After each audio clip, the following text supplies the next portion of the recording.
पढ़ते हैं पद्म पुराण कथा। तो वो जो राजा था, कौन सा राजा? म्लेच्छ राजा। राम सीता लक्ष्मण, रामचंद्र जी को, लक्ष्मण को उन्होंने देखा। लक्ष्मण को क्या देखा?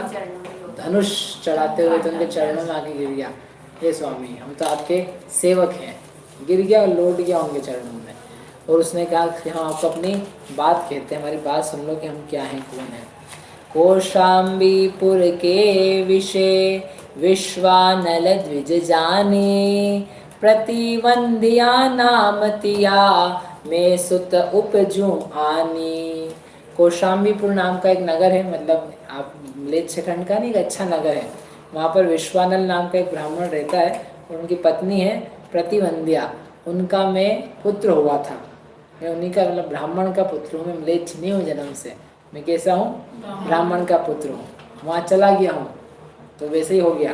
जैसे जीव तो है उपयोग स्वरूपी, इनका घुस गया शरीर में तो म्लेच्छ जैसा हो गया, काला पीला नीला गोरा हो गया। म्लेच्छ जैसी हरकतें करने लगा, खाने पीने लगा। आत्मा खाता पीता है क्या? जैसे ऐसे बोलते ना, अरे उनकी संगति में चला गया, सब खाने पीने लग गया। ये खाने पीने वालों की संगति में। तो मम्मी अपन में तो खाते पीते हैं, अरे समझे नहीं, ये खाते पीते हैं, खाने पीने वाले लोग हैं, मतलब गंदी चीजें खाते पीते हैं। तो ऐसे ही ये आत्मा था ब्राह्मण स्वभाव, ब्राह्मणों का पुत्र। वो कहाँ चला गया? खाने पीने वालों की संगति में। मतलब ये शरीर ही खाने पीने वाला है, तो इसकी संगति में फिर खाता पीता रहता दिन भर। रात में नहीं खाता, अच्छी बात है, दिन भर चढ़ता रहता। तो वो उसने कहा कि मैं वो ब्राह्मण का पुत्र था वास्तव में, तो फिर यहाँ कैसे आ गया? तो बताता है, रौद्र भूति किन्हु मम नाम, लागो अशुभ क्रिया सो काम, बालपणा ही सो खल रीत, मैं पकड़ी तज के शुभ रीति। मेरा नाम रखा रौद्र भूति, नाम भी बड़ा खतरनाक है, रौद्र भूति। उसको देख करके लोग डर जाए, जैसे कोई शायद काले रंग का होगा तो वो डर जाते थे। मतलब ऐसा लिखा नहीं, नाम दिया इस प्रकार का।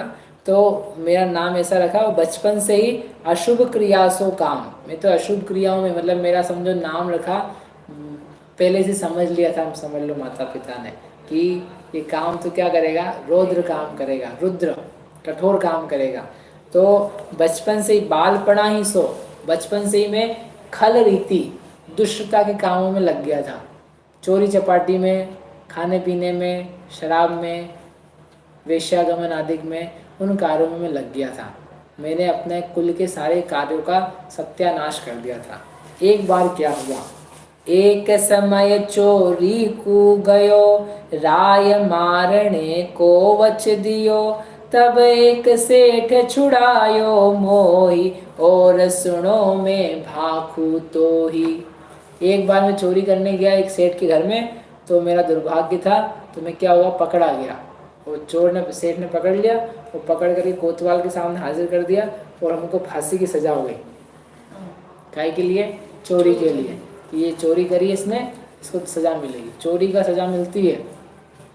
चोरी लोगों को लगता है कि हम कर रहे हैं, पता नहीं पड़ती है, लेकिन पता भी पड़ती है एक। और आप सोचो, चोरी करके किसी का प्राण ही लिया जाता है। आचार्यों तक ने लिखा है 11वां प्राण है धन। किसी का धन ले लेना मतलब उसके प्राण ले लिए। प्राण लेने पर तो वो मर जाता है तत्काल, कहीं और पहुंच जाता है। धन लेने पर तो वो वर्षों तक मरता रहता है। एक महिला थी, उसके हाथ के कंगन थे, चोर ले गए, तो इतनी बदहास हो गई, महीनों तक उसकी चिंता उसी में। मेरे गहने चले गए, मेरे पैसे चले गए, मेरे गहने लूट करके ले गए। अब लोग जो ले गया होगा, सोचो उसको कितना क्या स्थिति बनी होगी। वो ले गए उसको, तो वो मरण को जब प्राप्त होती तो एक बार ही मरती, और ये देख देख करके, सोच सोच करके बार बार बार बार संकलेश संकलेश संकलेश। चोरी होना है, चोरी करना कितना बड़ा दुख देना है, कि उस व्यक्ति को आप बारंबार दुख दे रहे हो, निरंतर दुख दे रहे हो। जब तक जीवन चलेगा ना, उसको जब जब याद आएगी, अरे हमने बहुत मेहनत से कमाए थे, पैसे चले गए, फ़ोन चला था, मतलब कुछ भी। चोरी है ना, बहुत गंदा पाप, बहुत दुख देने वाला है, हिंसा उसमें छुपी पड़ी है। तो वो पकड़ा गया था, तो पकड़ा जाने पर उसको दंड दिया। अब दंड दिया तो बेचारा घबरा गया कि अब तुम गए, लेकिन भाग्य रहता लोगों का। तो एक दूसरा कोई सेठ था, उसने देखा कि अरे ये तो छोटा सा बच्चा है, छोटे ही मतलब बहुत ज़्यादा उम्र का नहीं है, तो उसने उसको स्वर्ण मुद्राएं दी, उसका दंड चुकाया और दंड चुका करके उसको छुड़ा दिया, जमानत दी उसकी, समझ लो, उसको छुड़ा दिया। अब वो कोई संबंध नहीं था उसका सेठ का, लेकिन दया आ गई उसको, उसके परिणाम हो गया अभयदान की, और इसके योग था तो वो काम बन गया, नहीं तो अभी का भी मर जाता। तो इस प्रकार से बोले मुझे छुड़ा दिया गया, लेकिन मुझे बहुत लज्जित होना पड़ा, तो मैंने नगर छोड़ दिया। नगर छोड़ करके मैं निकल पड़ा। आयो तब इस देश मझारी, भयो मलेच्छो को भूपाल। मैं फिर यहाँ पर आ गया, और मैं तो खल क्रिया में मास्टर था, चोरी चपाटी में और सब काम करने में। तो यहाँ पर आकर के किसी प्रकार से धीरे धीरे बढ़ता बढ़ता बढ़ता मलेच्छों का राजा बन गया। एक तो करेला ऊपर से नीम चढ़ा, पहले ही तो परेशान था, तो लेकिन ऐसा पाप कर कर करके पापों का राजा बन गया। राजा भी बना, लेकिन किसका? पापों का राजा, पापियों का राजा। वो फिर यहाँ भ्रष्ट वे तिष्ठो राम, पाप उदय ऐसो पद पाम। और यहाँ पर फिर मैं पूरा भ्रष्ट हो गया, मेरी भ्रष्टता में और 4 चांद लग गए। चांद क्या लग गए? दाग लग गए। और मैं जितना गंदा हो सकता था, बर्बरता हो सकती थी मुझसे, हिंसा, झूठ, चोरी और लूट पाट सब मैंने भर भर करके किया। इन लोगों का सपोर्ट भी अच्छा था, और इन लोगों को मैंने भड़काया। फिर मलेच्छे, तो मलेच्छे को और क्या बोलते हैं? बंदर है ना, बंदर। तो बंदर को तो वैसे ही चंचल है, उसको चंचलता की हरकतें और कर दो तो बच्चे होते हैं छोटे छोटे, तो वैसे ही चंचल होते हैं, और उनको आप और नचाओ और आप उनके साथ नाचो तो उनको तो खूब मजा आता है। छोटे बच्चे होते हैं 2, 4, 5 साल के, तो उनके साथ आप जितना नाचोगे तो वो तो, और उनको तो हाँ, वो कभी बैठेंगे ही नहीं, वो तो ताली, हाँ बहुत बढ़िया, और करो और करो और करो और करो और करो, उनका एंड ही नहीं आता। कर्म को नचाते जाओ तो कर्म ऐसा ही पहले ही फल देना तैयार है, और तुम उसके साथ नाचो नाचो, हम कभी खत्म नहीं होंगे, आते जाएंगे कर्म, आते जाएंगे कर्म, आते जाएंगे। आप थक जाओगे, कर्म नहीं थकेगा। जैसे बच्चा होगा ना, बच्चे को खिलाने वाले पिताजी, दादाजी, नानी जी, वो थक जाते हैं, बोले बस बताओ अब नहीं, वो बच्चा तो नहीं अब तो करो। उसको तो अच्छा लगता है, बच्चे तो उनको उछालो, तो बेचारे जो दादा दादी हैं बोले भैया बहुत हो गया, आप तो छोड़ दो, तो पीछे पड़ जाता है। ऐसे है ये कर्म, कि वो आप बोलोगे हम हाथों को उछालते हैं, तो फिर बोलेगा आप करते रहो करते रहो। तू थका नहीं क्या? नहीं मैं नहीं थका हूँ, आप तो करो, नाटक दिखाओ हमको, ऐसा है। तो वो जो था, उनको इनकी संगति मिल गई, तो और ऊपर से ये करने लगे पाप कार्य में, और पूरा भ्रष्ट होकर के मैं तो समझो पूरा पापी हो गया। अब ये मुनिराज नहीं तो ऐसा नहीं बोलेंगे अरे नहीं योग में वो उपयोग ही है, क्योंकि ये तो बस भ्रष्ट हुआ था, भ्रष्ट क्या, क्षमा मांग रहे हैं इनसे। यह देखो राजा बलधार, मेरे आज्ञा प्रतिपार, पर मैं तुमको देखी नरेंद्र, भयो अबार विकल मति मंद। और मैंने फिर अलग अलग जगह जा कर के देश उजाड़े, देशों पे आक्रमण किया, बड़े बड़े राजा मेरे बंदी खाने में हैं, देखो बाली खिल्ले हो, ये वो ऐसे करके, मतलब मुझे तो कोई जीतने वाला भी नहीं हुआ। मैंने तो बहुत सारे राज जीते हैं, धन जीता है, लड़कियां उठा करके लाई है, खेतों का धान्य वगैरह सब हमारे घर में बैठे आता है कर के रूप में, लेकिन पता नहीं आपको देखा तो मेरे तो मति चकरा गई।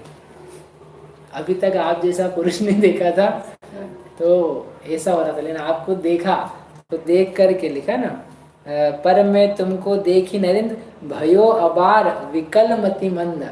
इस बार मेरी मति जो है वो मंद हो गई, विकल हो गई, कि मुझे कुछ सूझ नहीं पड़ रहा है कि अब मैं क्या करूं क्या नहीं करूं।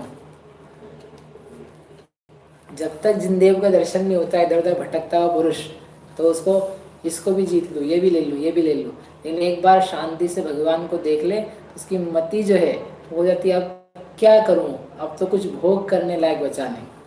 जब वो ना पूजा की लाइन, तुमको सिद्ध भगवान का अंतकार के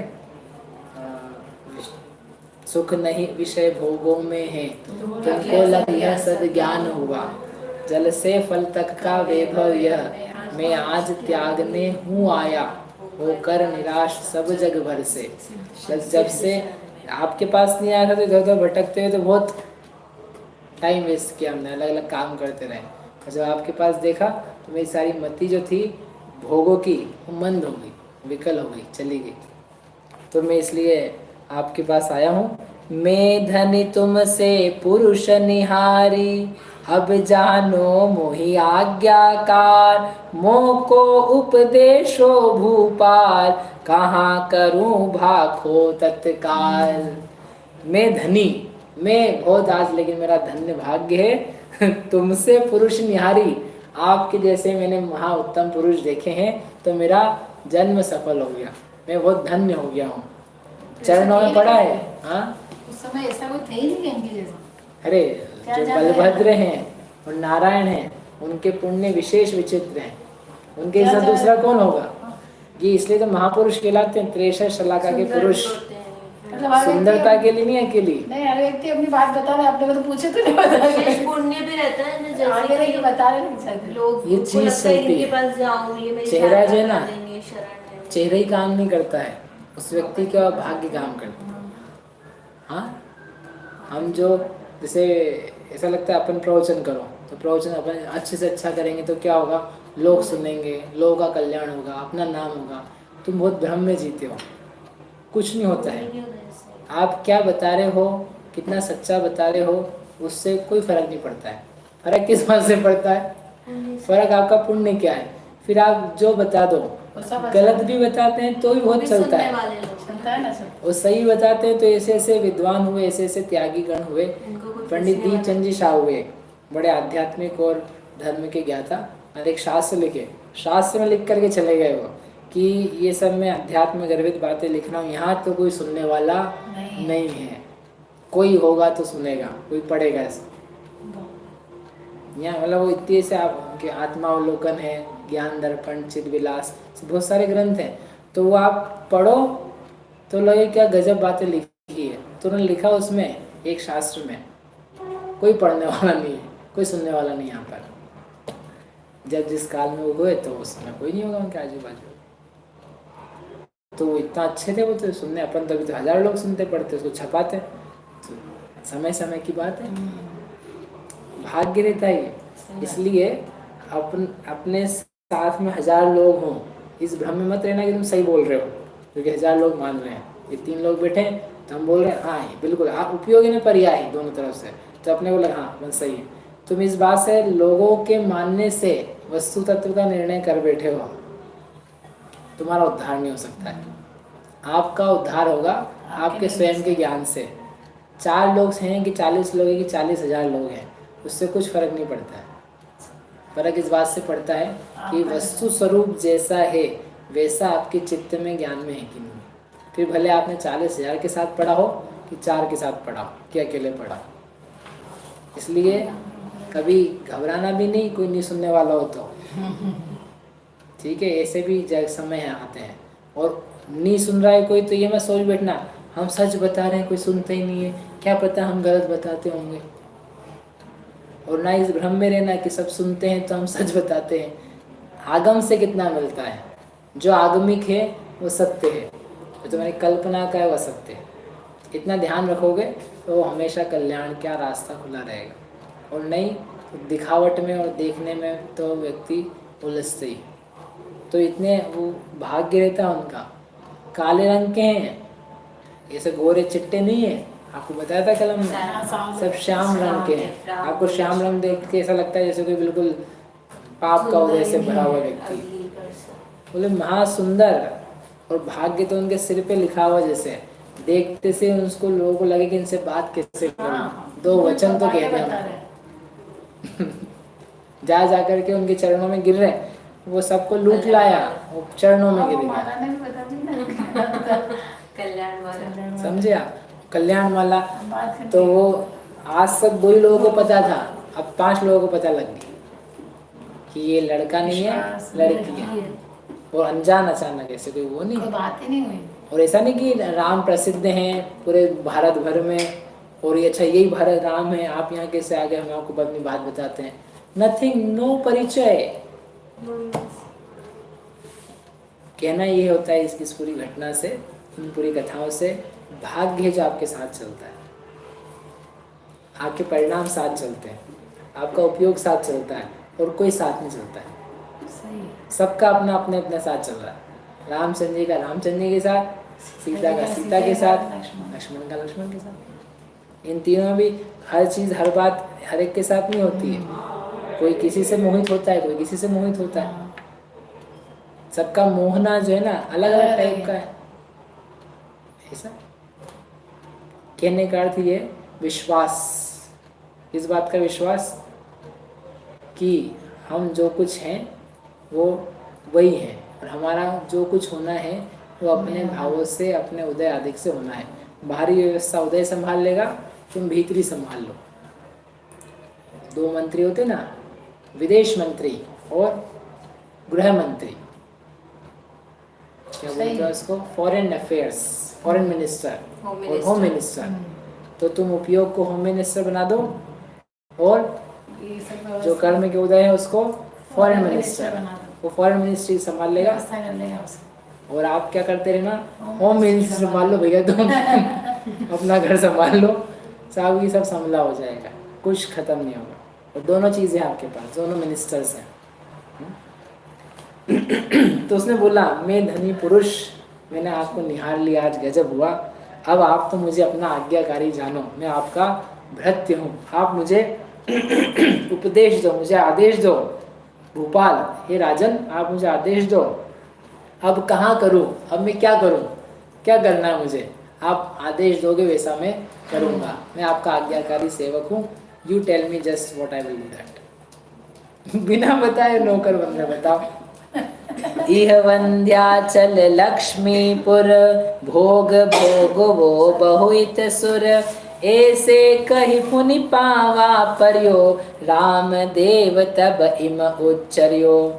वो बोला, ये विंध्याचल नाम का देश है, यहाँ पर आप रहो, यहाँ के राजा बनो, मतलब राजा वो है, बोला आप राजा बनो, आप यहाँ के भोग भोगो, अपने कोई दिक्कत नहीं, आप ही यहाँ पर रहो।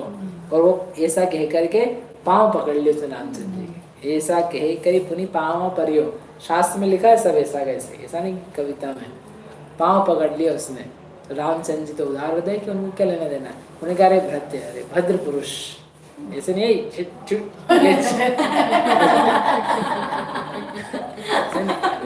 राजा है भैया, तो अरे भद्र पुरुष उठो, उसको उठाया, उठा करके सुनो।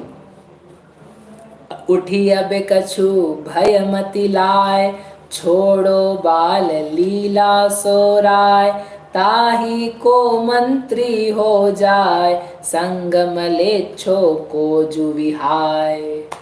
इतनी बात कही रामचंद्र, अरे राजन, भद्र पुरुष, भले पुरुष, उठो, तुम तो भले व्यक्ति हो, तुमने इनका संग पकड़ लिया है, तुम ऐसे नहीं हो, तुम तो वास्तव में ब्राह्मण हो।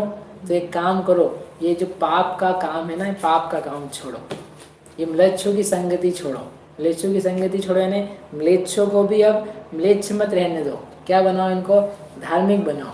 ये पाप क्रियाओं में तुम लग गए हो, उसका त्याग करके जो धार्मिक चेष्टा है, अनुष्ठान, उनको करो। अहिंसा का पालन करो, सत्य का पालन करो, हिंसा, झूठ, चोरी, पर नारी, पर स्त्री, मांसाहार, इन सब बातों का आपको त्याग करना चाहिए। इससे जीव का भाव में बुरा होता है, इसलिए इसी भाव के लिए नहीं, हर समय के लिए इनका त्याग कर दो, तो तुम्हारा कल्याण होगा, ये तुम्हारा कल्याण नहीं हो सकता है। और जो आपके यहाँ बाल खिल्ली नाम का एक राजा है, उस राजा को आप क्या करो, छोड़ो, और उस राजा के, वो राजा बनेगा और आप उसके मंत्री का काम करो, मतलब आप उसके मंत्री पद पर, मंत्री यानी सलाहकार के रूप में, राज्य नहीं रहेगा आपका, लेकिन आप उसके अंडर में रहो, ऐसा आप काम करो, और उस म्लेच्छों को छोड़ दो। इस प्रकार से कह करके उनको आदेश दिया। रुद्र भूति ऐसे सुनि कही, तुम भाखी सो मेरे सही, इम कही करी रति वे असवार, गेही जाय पछाड़ियो भूपार। रुद्रभूति ने हाथ जोड़ करके, ओ आप बड़े भद्र हो, आपने बहुत मेरे से उत्तम बात कही है। जो आपने कहा है, जैसा आपने कहा है वैसा ही होगा। केवल ऊपर ऊपर बनाने के लिए नहीं बोल रहा था उनसे कि महाराज आप बताओ क्या करना। जैसे वैसा होता ना, कई लोग में महिलाएं जाती है, काम वाम बन गया, खाना वाना बन गया, उनको पता है टाइम हो गया, 1 बज गई, खाना तो बन ही गया होगा उनका। अब आकर के खाना क्या कुछ करना है क्या? कुछ काम करने क्या आप? क्या अब काम क्या कर दे? 1 बजे तो आए हो, खाने का समय था 11 बजे का, चले चले कितनी बजे आए हैं? 1 डेढ़ बजे आराम से। अब तो खाई लो भैया, तो काम निपट जाए हमारा, नहीं तो तुम्हारे चक्कर में और लगे पड़े हैं। ऐसा हो जाता है कि नहीं? तो ये तो क्या दिखाने दिखाने का बोल रहे हो? काम करने की शौक था, यदि शौक मतलब निभाना ही था तो थोड़ा टाइम पे आते। तो ऐसे ही कहने के लिए नहीं बोल रहा था कि हाँ आप तो बोलो, उसने मानने के लिए। जो गुरु के पास शिष्य जाए, शिष्य कहे यदि गुरु से, बताइए स्वामी क्या आदेश है, क्या आज्ञा है, क्या करूँ मैं, और गुरु फिर कहे कि ऐसा करो, अब अभी तो टाइम कम है मेरे पास थोड़ा, तो फिर पूछा क्या वास्ते हमसे? पूछा क्यों तुमने हमसे? हम तो तुमने पूछा, हमने बताई। ऐसा होता है, गुरु शिष्य के पास में जा करके गुरु का टाइम खराब करता है। शिष्य बनना बड़ा मुश्किल है, गुरु बनना तो सही मुश्किल है, लेकिन पहले शिष्य बनना कि बता दिया जाए। तो आप पूछो ही मत फिर। ऐसा है तो आपको लगता है कि कुछ बता देंगे फिर करना पड़ेगा। यदि शंका है तो तुमको उनके प्रति सम्मान ही कहाँ है, बहुमान ही कहाँ है, तो फिर नहीं बन सकते। बड़ा मुश्किल है। ऐसा नहीं था वो दिखाने का। तो उसने पूछा, उसने कहा आप जैसा कहोगे वैसे ही होगा, मैं अभी उसको हमारे बंदी खाने में मैं भी बुलाता हूँ। तो उसने संदेश भेजा किसके पास, अपने जो भी लोग थे कि निकालो भाई बाले खेल को निकाल के लाओ। तो उसको निकाला, आयु कर दूँ पूरी, उसको निकाला और निकाल करके निलाया, उसके बाल वाल बनवाए, दाढ़ी मूछ, इतने से लॉकडाउन में था अंदर। तो बाल खिले, सोच रहा है ये क्या तरीका है, आज तो मेरी शामत आई है। जैसे बकरे को क्या बोलते हैं, बलि के पहले खूब सजाते हैं, निलाते हैं, खिलाते पिलाते हैं, मोटा बाजा करते हैं। आज जरूर क्या आ चुका है, मेरा काल आ चुका है, मेरा समय आ चुका है। नहीं तो इतना दुष्टता से रहने वाला व्यक्ति मुझे पकड़ के बंदी खाने में डाला हुआ है, कहाँ मेरा ऐसा भाग्य आएगा। मतलब भाग्य खुलता हुआ हो तो उसका विश्वास नहीं हो पाता, तो हो भी कैसे, क्योंकि जैसा साक्षात तो कुछ दिख नहीं रहा है। आत्मा का अनुभव होकर होने वाला है, लेकिन फिर भी संशय होता है व्यक्ति को कि पता नहीं होगा कि नहीं होगा, मिलेगी कि नहीं मिलेगी। आगे जाकर के बढ़ के देख पाए तब तो दिख भी जाए, लेकिन वहीं से डर करके भागा, नहीं नहीं नहीं रहने दो, मुझे नहीं रहना है, मुझे कोई सहायता नहीं चाहिए, मेरे को तो यहीं बंदी खाने में रहने दो। तो क्या होगा उसके साथ, मैं यहाँ पड़ेगा। तो उसके साथ सब क्रियाएं कर दी, उसको मिला दुला दिया, सुगंधित तेल उपटन लगा करके तैयार करके रथ में बिठा दिया। उसने कहा आप तो बिल्कुल पक्की बात है, रथ में बिठा दिया है तो ये लोग मेरा क्या करेंगे, कुछ ना कुछ बलि या संहार हो जाएगा। ऐसा सोचता हुआ वो संशय में बैठा था। तब ही स्नान करायो सार, बाल लील तब कियो आहार, आभूषण पहराए जाही, फेरी सुरथ बिठायो ताही। सब खाना वाना खिला करके तैयार करके आभूषण पहना के रथ में बिठा दिया, जाओ। बाल अब इतना सब चला था, उसके मन में बहुत संशय विकल्प चल रहे थे, फिर भी कुछ करना तो है नहीं अपने को, क्योंकि जो है सो है, ऑप्शन भी नहीं है। तो बोले ठीक है चलते हैं भाई, जो भी होगा। फिर वो आगे जाकर के उसको जैसे जैसे आगे बढ़ता है तो वो युद्ध भूमि जहाँ हो रही थी ये विंध्याचल के पास में, तो वहाँ जाकर के दूर से उसको दिखते हैं रामचंद्र और लक्ष्मण। तो उनको ऐसा लगता है कि अरे तो बहुत अच्छा कुछ दिख रहा है, कुछ साइंस जो है अब सिग्नल है वो अच्छे दिख रहे हैं। बाल लील को राम ढिंग, तब ही दियो पठाए, इहन रूप रघुपति ते गयो, थुती किन्हीं सिर नाय। तो देखते से रामचंद्र जी को रथ से उतरे, उनके पास गए और फिर उनको लगा, फिर रामचंद्र जी ने सब समाचार दे दिए उनको कि अब आप मुक्त हो चुके हो, आप अपने घर जा सकते हो और आपका ये जो व्यक्ति म्लेच्छ रौद्रभूति ये आपका मंत्री रहेगा। इस प्रकार से पूरी घटना जो थी वो पूरी की पूरी चेंज हो गई। जो उन्होंने कहा था ना लक्ष्मण ने, मेरे रहते हुए आपको चिंता करने की जरूरत क्या है, अभी छुड़वा दूंगा। अब गए नहीं अलग से, अपने आप ही घटनाएं बन गई। तो ऐसे आश्वासन भी दिया तो पक्का आश्वासन। इस प्रकार वो नृप बना दिया, नृप बना करके उनको छोड़ दिया। रामचंद्र की आज्ञा पाए वेगी सुमंदिर गयो सुभाए, तब अमात्यादिक नर सबे ले गए भूपति को तबे। तब उसके सारे ये भी राजा अपने नगर की तरफ, कुबर नाम का नगर था, वहाँ जाने लगा। उसके जो अमात्य मंत्री सेनापति वगैरह थे उनको पता लगा हमारे राजा छोड़ दिए जा रहे हैं, छोड़ दिए गए हैं, तो वो लोग भी आए। वो पता लगा कि इनका तो मंत्री वो हो चुका है रौद्रभूति। तो वो जो सिंहोदर था उसको भी बड़ा आश्चर्य हुआ और सुख लगा कि हम भी जीत नहीं पाए थे, तो ऐसा क्या हो गया, ऐसी क्या घटना घट गई, ऐसा क्या बन चुका बनाव।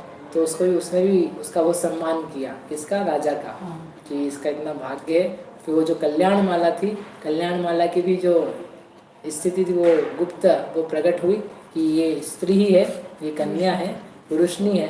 तो उसको अब चूँकि सिंहोदर तो देख चुका था कि ये उनके जो म्लेच्छ का राजन के साथ में, तो उसने उसके ऊपर फिर ज़्यादा कोई आपत्ति नहीं ली, उसके गुण ही गाए कि आपने अच्छा अपने राज्य को संभाला। और इस प्रकार से जो कल्याण माला थी वो लक्ष्मण को मन में बसा करके रहने लगी। इसने अपनी पुत्री को पहचान करके फिर राज्य चलाया और राम सीता लक्ष्मण अपने अपने से घर से आगे चले गए, वापस नहीं आए, वो आगे बढ़ गए। अब आगे बढ़ के क्या होता है, अभी तक पुण्य चल रहा है ना, अब आपको लगेगा कि ये तो ऐसे ही होता रहता है, तो कुछ पाप की भी घटनाएं होती है। तो वो आगे क्या घटना घटती है, कहाँ पहुँचते हैं, वो अपन आगे देखेंगे। सांची तो गंगाय वीतरागवाणी, अविच्छिन्न धारा जिन धर्म की कहानी। सांची तो गंगाय वीतरागवाणी, अविच्छिन्न धारा निज धर्म की कहानी। जामे अति ही विमल अगाध ज्ञान पानी, जामे अति ही विमल अगाध ज्ञान पानी। जहाँ नहीं संशयादि पंख की निशानी, जहाँ नहीं संशयादि पंख की निशानी। सांची तो गंगा यह वीतरागवाणी, अविच्छिन्न धारा जिन धर्म की कहानी। सप्त भंग जह तरंग उछलत सुखदानी, सप्त भंग जह तरंग उछलत सुखदानी। संत चित मराल वृंद रमे नित्य ज्ञानी, संत चित मलाल वृंद रमे नित्य ज्ञानी। सांची तो गंगा यह वीतरागवाणी, अविच्छिन्न धारा जिज धर्म की कहानी। जाके अवगाहन ते शुद्ध होए प्राणी, जाके अवगाहन ते शुद्ध होए प्राणी। भाग चंद नीचे घट माहिया प्रमाणी, भाग चंद निश्चय घट माहिया प्रमाणी। सांची तो गंगा यह वीतरागवाणी, अविच्छिन्न धारा जिज धर्म की कहानी। जावाणी के ज्ञान ते सूझे लोकालोक,